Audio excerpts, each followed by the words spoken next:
That land was Venezuela, and its history was never written in books. It was carved into the wounds of its people, thousands of years before any European boot touched this soil. The Caribs and the Arawaks lived here, not as primitives scratching dirt, but as civilizations in full bloom. They were sharp hunters, clever farmers, brilliant artists whose pottery whispered thousand-year-old stories into the wind. They didn't just live alongside nature. They spoke to it in a language that the modern world has nearly forgotten how to hear. Lake Maracaibo, that vast, shimmering mirror where sky meets earth, watched generation after generation of people who literally lived on the water, building their homes on wooden stilts above the waves. In the Andes Mountains, the Timotoquica people had carved a civilization out of stone and cloud that left travelers breathless with wonder. These people were extraordinary, and they had no idea what was coming for them. It came first in the shape of white sails. In August of 1498, Christopher Columbus sailed west for the third time into the unknown. When he reached the mouth of the great Orinoco River and felt its fresh water pushing against the sea, something inside him cracked open. The sweet air of the jungle, the impossible richness of the land, the sheer feeling that this place had been exhaled by paradise itself, moved him to write to the King of Spain that perhaps this was the Garden of Eden spoken of in Scripture. 1 year later, Alonso de Ojeda steered his boats into Lake Maracaibo. What he saw stopped him cold. Houses built on wooden stilts above the water, a whole village floating like a dream above the lake. The image hit him like a memory. It reminded him of Venice, and so he named this land Venezuela. Little Venice, it was a poet's name. It was also a curtain being drawn over an oncoming tragedy that no one could have imagined. The Spanish came with swords. They stayed with crosses. They forced the indigenous people into a system called encomienda, a word that sounds almost gentle, but meant something monstrous. It turned human beings into tools. Men and women who had known centuries of freedom now died in mines and on plantations, building wealth they would never touch, for powers they would never meet. They had no choice. There was no door to escape through. And then the diseases came. Smallpox, measles, typhus. They swept through populations that had never known such illness, spreading like fire through dry grass. Some historians estimate that within the first century of colonization, 90% of the indigenous population was gone. You can read that number in a second. You cannot feel it in a lifetime. To replace the dying workforce, the Spanish turned to Africa. Ships crossed the Atlantic packed with human beings. Men and women shackled at the ankles, but still carrying dreams in their hearts. In Venezuela, these enslaved Africans did more than labor. They took root. Their music, their spirit, their culture seeped into the soil of this land and became part of it forever. Venezuela slowly became something new, a fierce, beautiful mixture of indigenous, European, and African blood. The mestizo, the mulatto, these were not just racial categories. They were the beginning of a new soul. In 1567, a small city was founded in a mountain valley where the air was always mild and kind. It was called Santiago de León de Caracas. The city grew, but never quietly. Earthquakes came and leveled its streets. Pirates threatened from the sea, including the infamous Francis Drake himself. Indigenous rebellions lit fires across the hills, but Caracas, like a tree bending in a hurricane, never broke. It bent, it swayed, and it stood back up. By the 1700s, Venezuela had become the center of cacao trade, and a Spanish commercial monopoly called the Guipuzcoana Company tightened its grip over every ounce of it. The pressure grew so unbearable that in 1730 a rebellion erupted. History remembers it as the Revolt of Andresito. It was small, it was crushed, but it was the first spark, and sparks, in the right wind, become everything. On July 24, 1783, in an aristocratic home in Caracas, a boy was born whose full name was almost as extraordinary as his destiny: Simón José Antonio de la Santísima Trinidad Bolívar Palacios. History would simply call him El Libertador, the Liberator. Bolívar's childhood was soaked in grief. His parents died when he was still small, but the family fortune opened a door that would change the world. Europe. In Madrid, in Paris, in the salons of the Enlightenment, young Simon encountered the ideas of Rousseau, Voltaire, Montesquieu. These weren't just philosophers to him, they were fire. They burned into his mind and never went out. In Rome, standing on the Aventine Hill with the ancient city spread below him, he made a vow, not a poem, not a boast, a covenant with himself. He would free Latin America. Every single breath after that moment was in service of that promise. The Venezuelan War of Independence began in 1810 with what seemed like a polite revolution. The elites of Caracas formed a governing council and quietly removed the Spanish colonial authorities. But politeness has a short lifespan in war. Spain sent its army. Bolívar declared his famous war to the death. If the Spanish showed no mercy, neither would he. In 1813, he led what became known as the Admirable Campaign, a military march so brilliantly executed that in just 80 days, he liberated Caracas. People wept in the streets. It seemed impossible, because it nearly was. But the victory didn't last. The war continued. Defeats came like waves. Bolívar was driven into exile, not once, but multiple times. He came back each time. The Battle of Boyacá in 1819, the Battle of Carabobo in 1821. These were the hammer blows that finally shattered Spanish rule. Venezuela was free, and Bolívar, the boy from Caracas who had grown up without a mother or father, was now the father of a nation. But he wanted more. His dream was continent-wide. He formed Gran Colombia in 1819, an enormous republic uniting Venezuela, modern Colombia, Ecuador, and Panama. It was one of the most ambitious political visions in human history. And like so many visions of that scale, it broke against the hard rock of human ambition. Regional leaders wanted power for themselves. Francisco de Paula Santander in Colombia, José Antonio Páez in Venezuela. Each wanted to be master of his own house. The dream of continental unity crumbled piece by piece. Bolívar died in 1830, exhausted, sick, heartbroken by what he saw becoming of everything he had sacrificed. His last famous words were stark: "America will not be free," but history remembers him not as a man defeated, but as the liberator of a continent. That contradiction is the truest thing about him. After his death, Venezuela entered an era that requires only one word: chaos. Civil wars arrived one after another, tearing the country apart. The Federal War alone, from 1859 to 1863, ground the nation into dust. Dictators came and went like seasons, each arriving with promises of prosperity, each departing with a legacy of wreckage. Antonio Guzmán Blanco rebuilt Caracas, laid railways, expanded education. But his hands were never clean, and he knew it.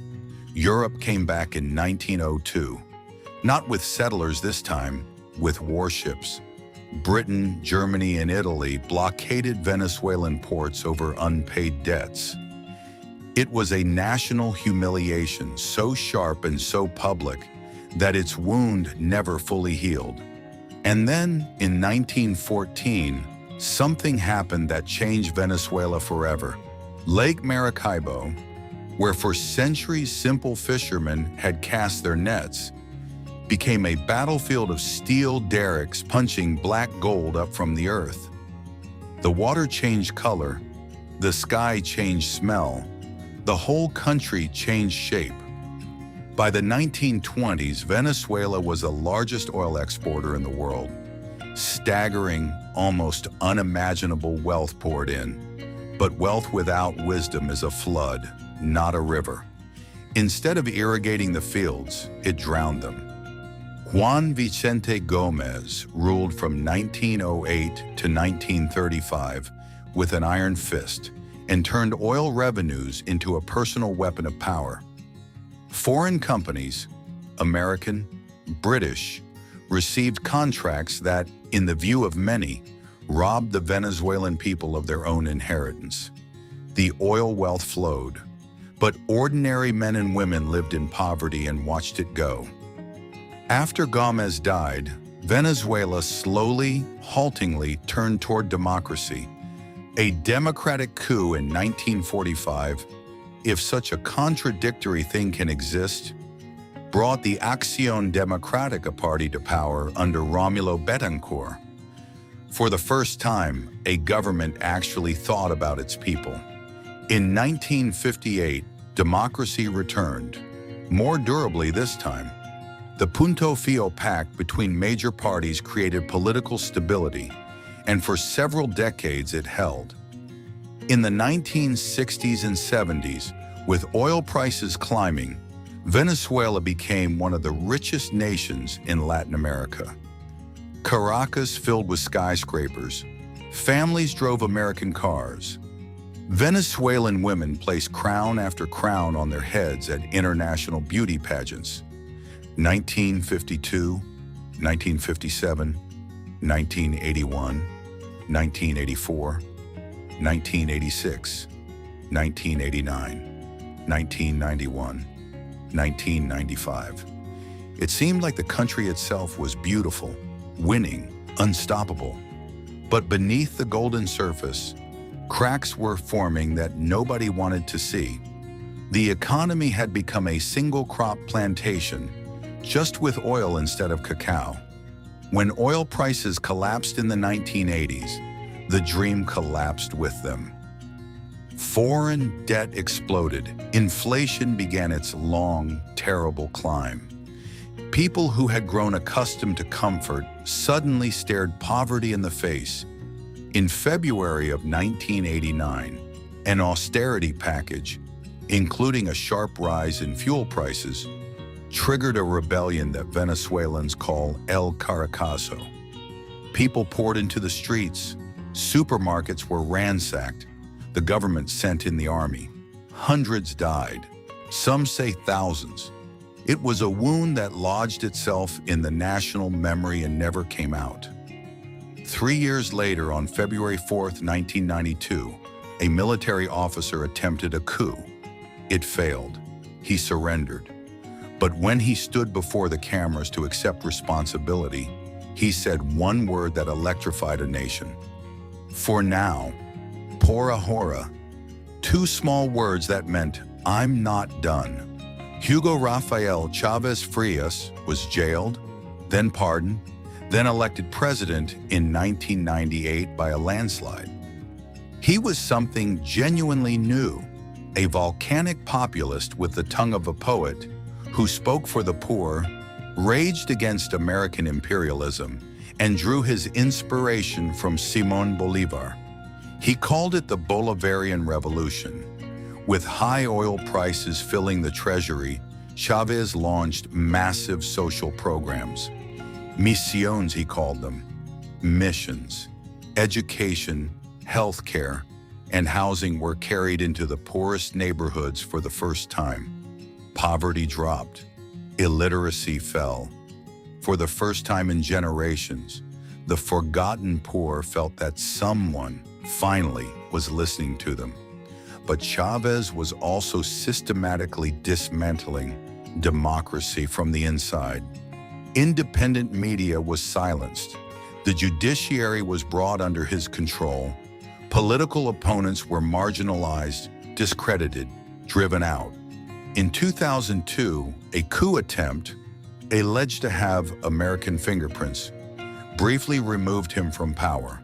But the people took to the streets and demanded him back. He returned. He continued. Chavez ruled until 2013, when cancer took him. But before he died, he named his successor, Nicolas Maduro, a former bus driver who had risen through the Chavista movement. Maduro inherited a ship that was already sinking. Oil prices had fallen. The economic policies of the revolution had gutted domestic production. Corruption had clogged every artery of the economy. What followed was one of the most dramatic economic collapses in the history of any nation not at war. Inflation spiraled out of control. Hyperinflation. At its peak, prices doubled. Not annually, not monthly, but daily. 1,000,000% per year. You cannot picture what that means. It means you wake up with money and go to sleep, unable to afford bread. It means you carry bags of cash to buy milk. It means hospitals empty of medicine, cities losing power for hours, then days, then weeks. It means violence so extreme that Caracas became one of the most dangerous cities on the planet. And it means people leaving, 7 million of them. 7 million Venezuelans abandoned their homes, their families, their streets, their memories, and walked. Some literally walked through jungles, over mountains, through other countries to get somewhere, anywhere, that life was possible. The largest migration crisis in the history of Latin America. 7 million people.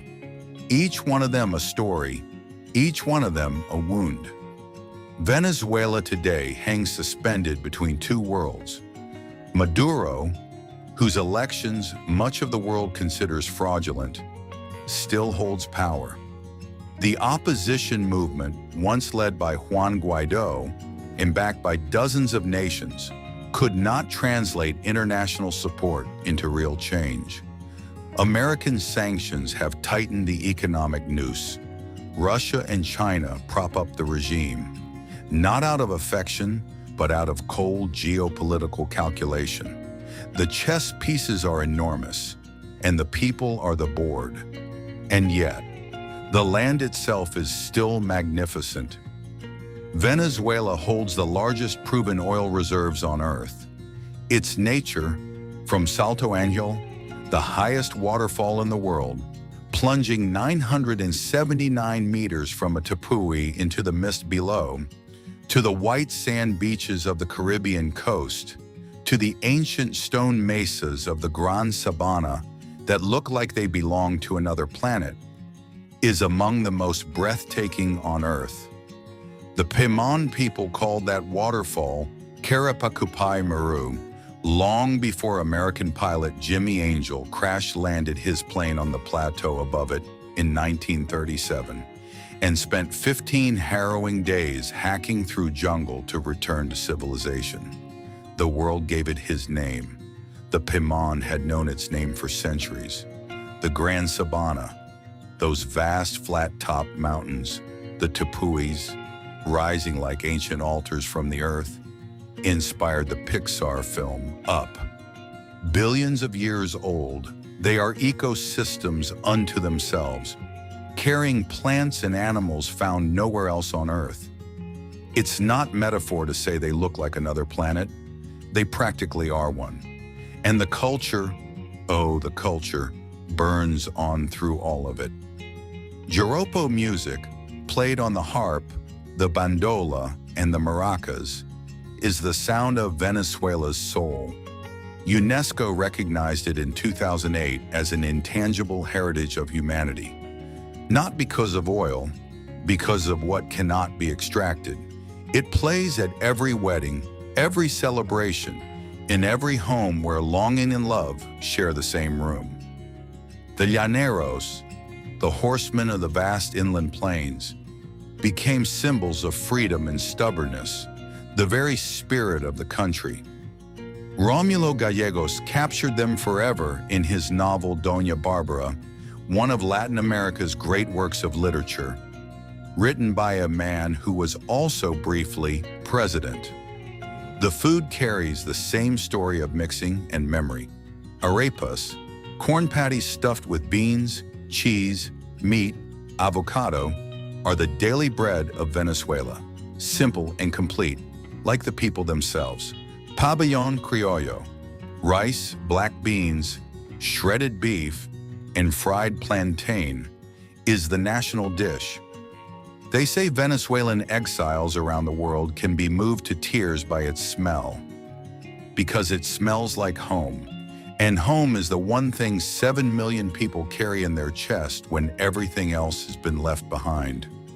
Every Venezuelan living in exile carries a piece of this land inside them, in their language, in their smile, in the song they hum under their breath when the homesickness becomes too heavy to hold.